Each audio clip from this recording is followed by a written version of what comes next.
seperti tadi dikatakan bahwa ini akan merusak pemilu kita dan membuat hasil bisa jadi cacat ketika itu dilaksanakan. Karena itu jangan lakukan kecurangan, hentikan. Mumpung masih ada 2 hari nih, jangan dikerjakan karena merusak semua. Seperti pertandingan sepak bola yang kemudian segalanya serba diatur sampai skornya diatur. Marah penonton marah. Hati-hati, hati-hati dengan rakyat yang dimanipulasi sementara mereka menginginkan adanya transparansi, adanya kejujuran. Hati-hati dengan rakyat, karena rakyat akan merespon seluruh tindak kecurangan itu dengan cara yang kita tidak bisa tahu. Jadi betul-betul harus hati-hati. Jangan pernah melawan yang disebut sebagai kemauan rakyat dalam sebuah pemilu. Jadi jangan dimanipulasi. Lalu pesan kepada semua ASN yang terlibat dalam penyelenggaraan, kemudian aparat penegak hukum yang terlibat, juga petugas TNI dan seluruh jajaran, termasuk yang non-ASN, kepala desa dan semuanya.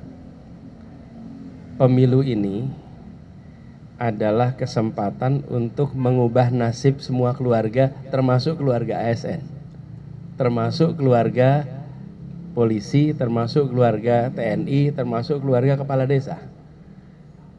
Ketika keinginan rakyat untuk perubahan itu terjadi, maka perubahan itu akan dirasakan juga oleh semua ASN, oleh keluarga-keluarganya, anak-anaknya yang bisa sekolah murah, anak-anak yang bisa dapat pekerjaan. Jadi perubahan yang dibawa itu berdampak juga kepada mereka. Di sisi lain, ketika ada manipulasi dan orang-orang yang terlibat manipulasi, keuntungannya tidak dapat mereka. Keuntungannya dapat oleh yang mau berkuasa. Jadi diingat-ingat nih, melaksanakan kalau ada perintah-perintah seperti itu, yang dapat keuntungan bukan yang mengerjakan. Yang akan mendapat keuntungan itu sekelompok kecil. Tapi kalau kita berikan kepada rakyat kesempatan untuk mengungkapkan apa yang mereka maui lewat pemilu, lalu menjaga suara itu, apapun hasilnya, dampaknya akan dirasakan positif oleh semua. Jadi, dan saya percaya, saya katakan ini di JIS kemarin, bahwa yang menyelamatkan demokrasi di Indonesia ini rakyat kecil, yang menyelamatkan rakyat kebanyakan. Jadi saya optimis, rakyat Indonesia tanggal 14 besok akan bekerja menggunakan hati nurani, memilih pakai hati nurani, dan yang menyelenggarakan, ingat, jaga keinginan rakyat sesuai hati nurani itu. Jangan dicederai. Saya belum nonton, makasih ya masukannya. Dari beberapa yang ditampilkan banyak mengarah ke kecurangan 02. Ya kalau ada kecurangan silakan nanti dibuktikan, dilaporkan sih. Ya. Merasa dirugikan nggak sih Mas? Saya belum nonton, biasa. Apa itu? Film tentang film dokumenter Pak. Dokumenter yang Oh itu kan namanya Black Movie, Black Campaign. Ya kalau itu kan nggak perlu dikomentarin. Ya. Jadi TKN menilai ini adalah black campaign gitu ya Pak? Ya artinya kan namanya juga Black Movie. Apalagi dikeluarin pas minggu tenang akhir-akhir ini. Akan ada. Saya rasa sih pemilu kan sudah berjalan dengan aman, tertib, dan berjalan dengan lancar. Jadi tidak perlu dibuat dibuat keruh. Jadi dan ini adalah kita negara demokrasi terbesar sesudah US dan India. Jadi ya kita dorong aja pemilu sesuai dengan mekanisme yang ada. Dan kita tetap optimis, jangan ada pemilu yang diganggu oleh hal-hal semacam itu. Ya. Prabowo Gibran nggak terganggu ya Pak sama? Ya yang paling penting tanggal 14 masyarakat perlu nyoblos. Pak Bawaslu minta di masa tenang tidak kampanye di medsos, apakah Golkar dan atau Prabowo Gibran sudah melakukan hal itu Pak? Tidak. Ya kalau medsos silakan dicek aja. Ya. Terima kasih. Makasih Pak Erlangga.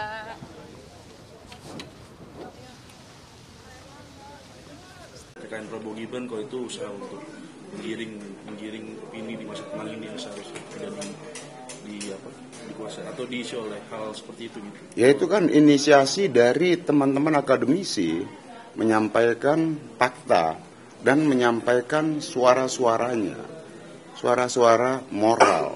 Dan menurut saya yaitu sebagai bentuk ekspresi ya dari kalangan akademisi menggambarkan situasi demokrasi Indonesia saat ini. Manapun kita kan harus jaga demokrasi ini sesuai dengan mandat reformasi demokrasi itu. Bahwa kita sudah percaya bahwa demokrasi ini harus kita jaga. Tidak boleh ada pelanggengan kekuasaan, menabrak aturan dalam era demokrasi ini. Maka yang disampaikan oleh teman-teman akademisi itu menurut saya itu baik sebagai edukasi kepada publik. Ya, beliau-beliau bukan bagian dari tim sukses dan saya yakin suara beliau tersebut, suara teman-teman akademisi itu bersuara untuk demokrasi Indonesia. Gitu, bukan untuk kandidat calon presiden manapun. Seperti itu.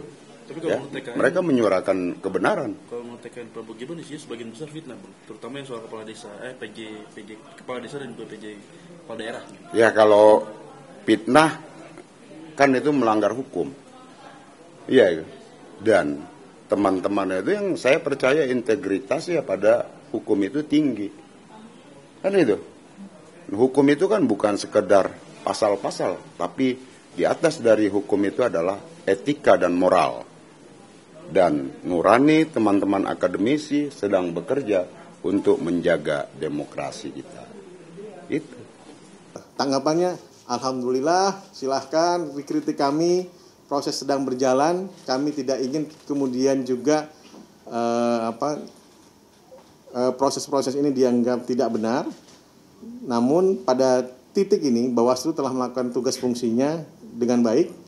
Tapi tergantung masyarakat juga, perspektif masyarakat silahkan. Kami tidak bisa kemudian mendrive perspektif masyarakat. Teman-teman jika mengkritisi Bawaslu ya silahkan saja. Tidak ada masalah bagi Bawaslu sepanjang kami melakukan tugas fungsi sesuai dengan peraturan perundang-undangan. Jadi namun hal-hal yang kemudian bisa kemudian menimbulkan konflik dan lain-lain lebih baik dihindarkan. Karena sekarang menjelang masa pemungutan suara. Jangan sampai masa pemungutan suara ini terganggu gara-gara hal tersebut. Namun hak kebebasan berekspresi, berpendapat, apa yang diungkapkan oleh teman-teman merupakan hak yang dijamin oleh konstitusional. Demikian juga hak dan juga tugas wewenang Bawaslu dijamin oleh undang-undang juga, diatur oleh undang-undang. Ya.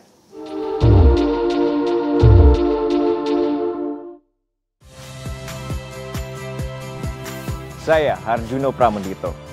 Saksikan program-program Kompas TV melalui siaran digital, pay TV, dan media streaming lainnya. Kompas TV, independen, terpercaya.